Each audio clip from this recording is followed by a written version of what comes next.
to the Alex Nitzberg Show. If you're looking for news and conservative views, then you have come to the right place. See it? Get what I did there? Right place. so, um, I'm coming to you from my home in Florida. So, drop a comment and let me know where you're watching from.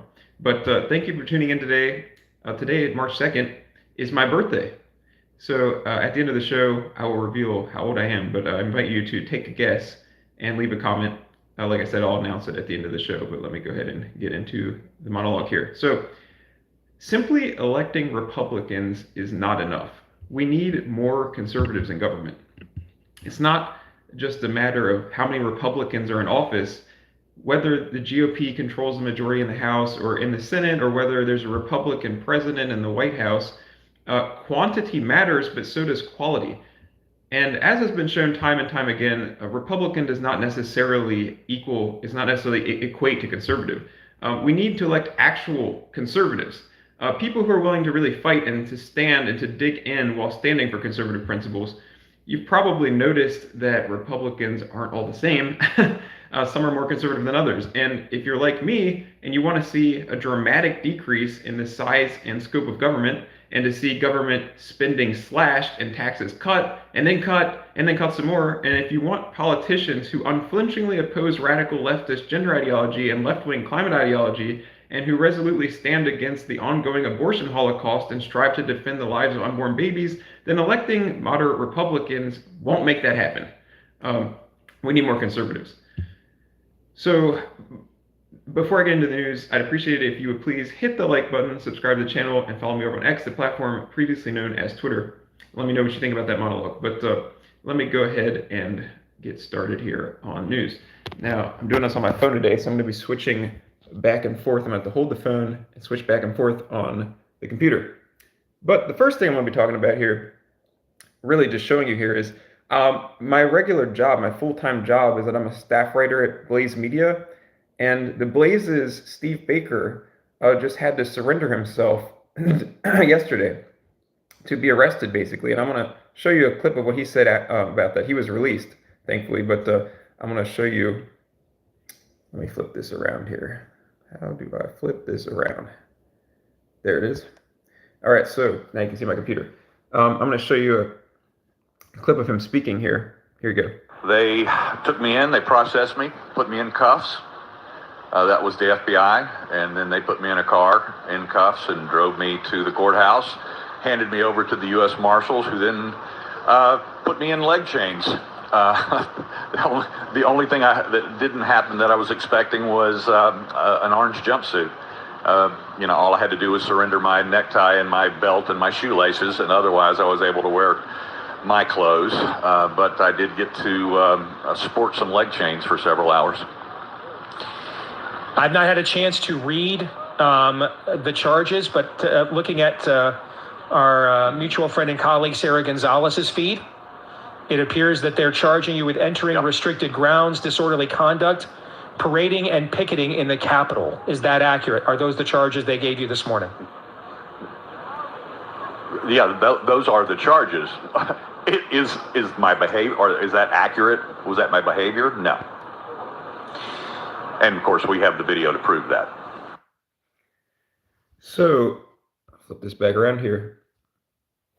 So, if you want to support Steve and keep abreast of what's going on with him, I would invite you to check out theblaze.com. You can, the website will be covering it, and you can get on there and see. Also, you can check out like Sarah Gonzalez or Glenn Beck or Steve Deese, different Blaze TV personalities, and watch their shows and their interviews with Steve, and follow Steve. You can follow Steve on Twitter at TPC4USA. So you can follow him on Twitter. But yeah, just check out the Blaze and stuff, and you can see what's going on with that and show your support for him. Also, other news I'm going to get to here. Former President Donald Trump put out a post on Truth Social saying that Roger Wicker, the senator from Mississippi, is a fantastic senator for the great state of Mississippi. And I believe he's actually endorsed him as well. But let me flip this around so you can see it. Here's a post from Trump on Truth Social. He said, Senator Roger Wicker is a fantastic senator for the great state of Mississippi. And I won't read you all the rest of that, but you can check it out if you want. Now, I'll just note for you here that Wicker is one of the senators who, in February, voted in support of the measure that in part included basically support for Ukraine. And so, if you're like me, you probably would like the U.S. to stop shoveling money into Ukraine, and you don't support that. But it's interesting, if you look on Trump's Truth Social post, a lot of people are responding to Trump and pushing back and saying that they don't like this, that they don't support Roger Wicker. Let me go back here again. So, like I said, Wicker was one of the people who voted for this thing here. A number of Republicans did. It wasn't just Wicker. In fact, if you look at the vote count, 70 to 29, there was a number of Republicans, McConnell also being one. But here's a statement from Wicker, and I believe the statement was regarding that measure that he voted for, and it says, the United States' economy also stands to gain as 75% of the bill's funding will go to Americans, including $59 billion for weapons production. The bill ensures our military readiness and ability to confront the collective national security threats from China, Russia, North Korea, and Iran. And that statement was, you can see that's dated February 13th. I believe that was referring to the measure that I was talking about. But so yeah, here's what I want you to see. On Truth Social, there's Trump's post.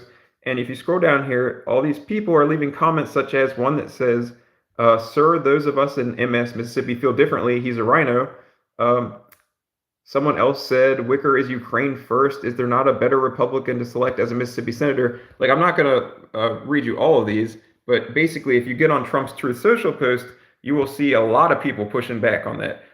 So you can check that out. Let me know what you think.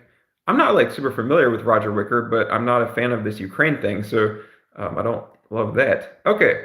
Also, Matt Rosendale. I talked about him on the show before. He's the guy, he's a congressman from Montana who announced he was going to run for U.S. Senate. And the day that he announced, Trump put out a statement on Truth Social saying that he was endorsing Tim Sheehy. And then, just shy of a week after announcing he was running, Matt Rosendale announced that he was dropping out, saying that, he didn't get Trump's endorsement and he had a lack of resources. And now Matt Rosendale has announced, and let me show you who I'm talking about here. This is Matt Rosendale. He has now announced that he is going to run for re-election to the House seat that he currently holds. And when Trump had basically said he was endorsing Tim Sheehy, he had also basically said that he would endorse Rosendale to run for House again. So he'll probably back him for that. Here's a statement where Rosendale announced he's running for the House again. He said, oh, by the way, besides running, he also basically backed Tim Sheehy.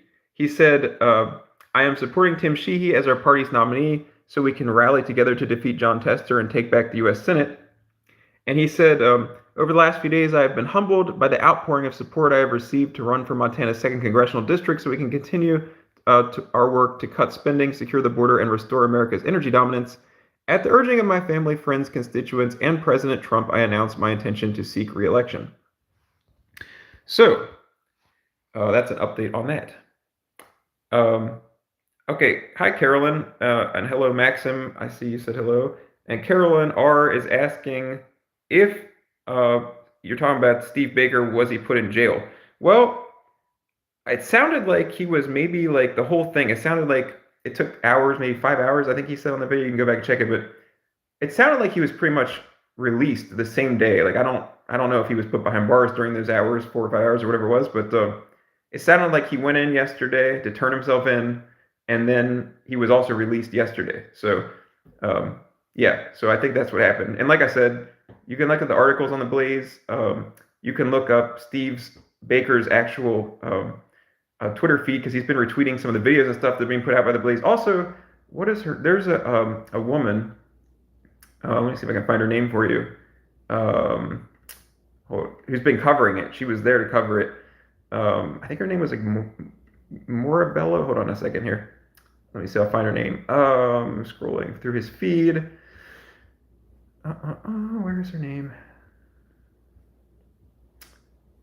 Well, I'm not seeing it. Oh, there it is. Brianna Morello. Okay, I think Brianna Morello, at Brianna Morello, BreannaMorello on Twitter. I think she was there covering it too, so you can check her out as well. But thank you for that question. Okay, so back to the news. What was I saying here? I was talking about Trump Right, and then I was talking about Rosendale. Okay, so right, next topic is Justin Amash. Let me show you who that is in case you don't remember. You can refresh your memory. That is Justin Amash. He used to be a U.S. congressman from Michigan, and he is no longer in office. Yeah, you're welcome, Carolyn. You're welcome. Thank you for asking. Okay, so Justin Amash used to be a U.S. congressman, and if you don't remember, he voted in favor of impeaching Donald Trump during the first impeachment session against Trump. The first round of impeachment against Trump. I think he just left office before the second one. But he's announced that he's going to run for U.S. Senate. And while your first instinct might be like, oh man, he must be terrible if he voted to impeach Trump, I actually think he's pretty libertarian and very conservative on a lot of stuff. So here is his announcement. He said, after thoroughly evaluating all aspects of a potential campaign, I'm convinced that no candidate would be better positioned to win both the Republican primary and the general election. That's why today I'm making it official. I'm joining the race for the United States Senate of Michigan. So obviously it's going to be an uphill battle for him because as someone who did vote to impeach Trump, like a lot of conservatives and obviously Trump supporters are not like that. But he on his X page, he says that he's libertarian. He calls himself principled, consistent, constitutional conservative. On the this post here and on his okay, so he says here, where is it? Here. Okay, he says, as I wrote when I launched my exploratory committee, we need a principled, consistent constitutional conservative in the Senate, someone with a record of taking on the bipartisan oligarchy, defending sound money and free speech, fighting the surveillance state and military industrial complex, and protecting all our rights. So that's someone you can keep an eye on and see what happens with that. But yeah, he used to be in Congress, now he's running for Senate. Okay, and also he was a Republican when he was in Congress, but then he switched, while he was in Congress, he switched to become independent. And then I think he actually switched to become libertarian. But as you can see, he's running as a Republican. He's going to be running in the Republican primary. So just FYI on that. Okay, Mitch McConnell. You probably heard that he announced that he is planning to, not immediately, but he's planning to eventually relinquish the reins of leadership and give up the Senate GOP leadership role that he has as Senate GOP leader, Senate Minority Leader. So let me show you a clip of him talking about that. So I stand before you today, Mr. President, and my colleagues, to say this will be my last term as Republican leader of the Senate. I'm not going anywhere anytime soon. However, I'll complete my job my colleagues have given me until we select a new leader in November, and they take the helm next January. I'll finish the job the people of Kentucky hired me to do as well, albeit from a different seat. And I'm actually looking forward to that. All right, so John Cornyn from Texas has thrown his hat in the ring already, and I'm not 100% sure if other people have officially announced or not, but I know Cornyn is throwing his hat in the ring for that role. Okay, also, this is just a brief thing I was going to show you here. Representative Andy Biggs, he tweeted this out, and I think this is a really good point when it comes to the border issue. Every crime that is committed, let me flip this back. I'm reading you this tweet from Andy Biggs, but I'm going to flip back to this. Andy Biggs said, every crime committed by an illegal alien is 100% preventable. They should have never been in our country in the first place. That's an important point because that's true. If we had good border security and these people that are committing these crimes were not able to get in the first place, then that is a preventable crime. I just thought that was a good point on that issue. Okay, I'm going to talk a little bit about X, the platform previously known as Twitter. Which is now owned by Elon Musk. So you may or may not have seen this ridiculous policy relating to pronouns and names. It's interesting, though. It looks like Elon Musk is backtracking on it. Let me show you this here. So there is this terrible thing here on the X website that says help.twitter.com, and it says use of prior names and pronouns. We will reduce the visibility of posts that purposefully use different pronouns to address someone other than what that person uses for themselves or that use a previous name that someone no longer goes by as part of their transition. Given the complexity of determining whether such a violation has occurred, we must always hear from the target to determine if a violation has occurred. So basically what that policy sounds like it's saying is, if you speak the truth, if you say that that Rachel Levine is actually Richard Levine and he's a man, and he's not a woman, or Dylan Mulvaney is actually a man, whatever, it sounds like they're saying they're going to throttle your posts, which does not seem to comport with Elon Musk's idea of promoting X as a free speech platform. But it's sounding like people are pushing back against this on X, and it sounds like Elon Musk is actually maybe saying this isn't going to apply in the U.S. Let me show you what he said here. So first of all, Chaya Raichik, the woman who runs Libs of TikTok, she said apparently X might have reinstated their misgendering rule, so I got to test it out. And she wrote, Richard Levine is male, he is a man. Dylan Mulvaney is male, he is a man. Ellen Page is female, she is a woman. And then she said, if I get suspended, you can find me at Libs of TikTok. Elon Musk wrote back to her and said, you're not going to get suspended. And so then also over here, I want to show you, she said in all seriousness at Elon Musk, can you please clarify this, why the change? And he wrote back here and said, this is just about repeated targeted harassment of a particular person. But then over here, this person said, will you reverse the pronoun policy on X, because it will definitely lead to censorship on this platform? Elon Musk said, looking into it. Okay, so this is sounding promising.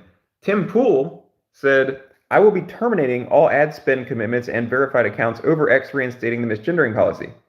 Elon Musk responded, turns out this was due to a court judgment in Brazil, which is being appealed, but should not apply outside of Brazil. So that kind of sounds like he's saying it's not going to apply in the US.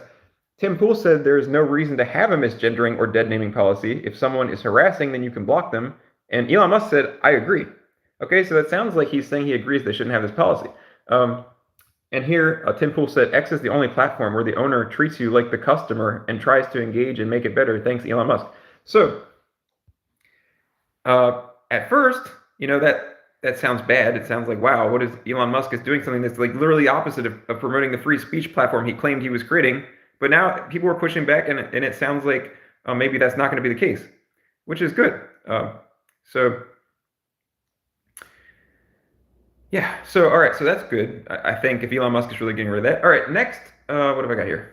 Oh, I also just wanted to mention Elon Musk also had a tweet where he said, our policy is maximum freedom of speech within the laws of each country. Okay, so, all right, also I was going to mention Super Tuesday is coming up on Tuesday. There's going to be a whole bunch of states, voting in the primaries.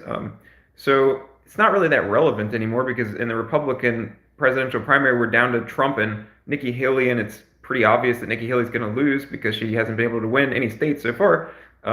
But just FYI, Super Tuesday is coming up. And also on the political calendar, we have the State of the Union coming up.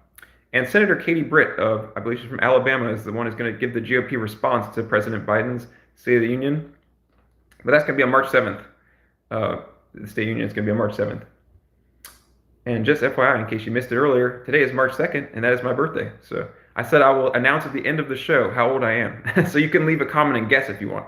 And you won't get in trouble if you guess too high or too low. So, but yeah. So also, I got a couple funny things I was going to show you here. One of them is this thing that says a visual representation of income tax, which I think you will appreciate this. All right, you ready for this visual representation of income tax? Here it is.